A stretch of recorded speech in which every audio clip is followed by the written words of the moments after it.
کہ غوث اعظم نے اپنی ماں سے پوچھا امی جان آواز آ رہی ہے غوث اعظم محبوب بنو گے یا عاشق بنو گے؟ محبوب بنو گے عاشق بنو گے؟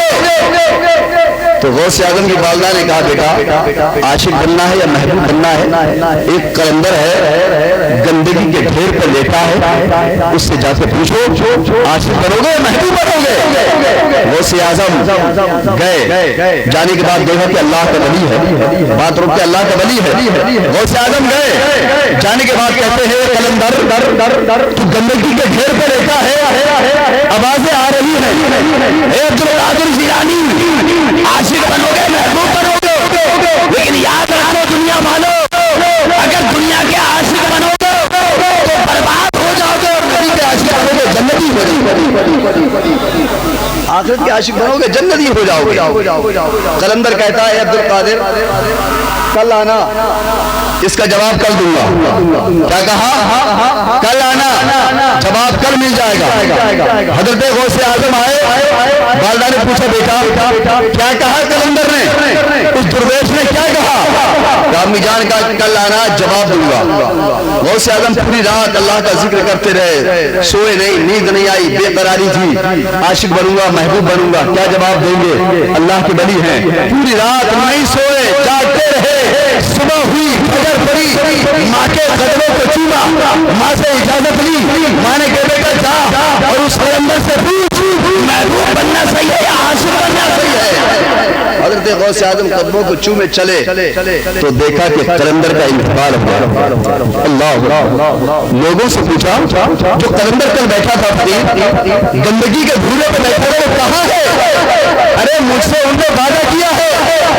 لوگوں نے کہا کہ اس کا تو انتقال ہو گیا، اور لوگوں نے رسی باندھ کر اس کے پیروں میں گھسیٹ کر اور جنگل میں ڈال دیا ہے، اس کی لاش کو کتے اور چیر کھا رہے ہیں۔ اللہ اتنا جب سنا تو غوث اعظم کی آنکھوں میں آنسو آ گیا، رو چلائے چیخو، آنکھوں سے آنسو جاری ہے، رو رہے ہیں۔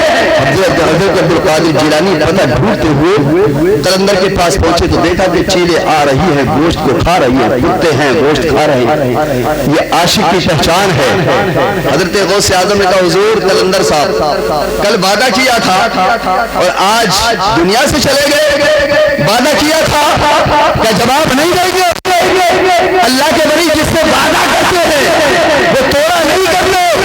یہ قلندر میں آیا ہوں جواب دینے، تو وہی جو لاشیں کتے کھا رہے تھے تو ایسا ادھر ادھر دکھ رہے تھے، آواز آتی ہے یہ عبد القادر جیلانی ہم نے وعدہ کیا ہے، جواب بھی دیں گے، بتائیں گے عاشق بنو محبوب۔ آواز آئی کس سے؟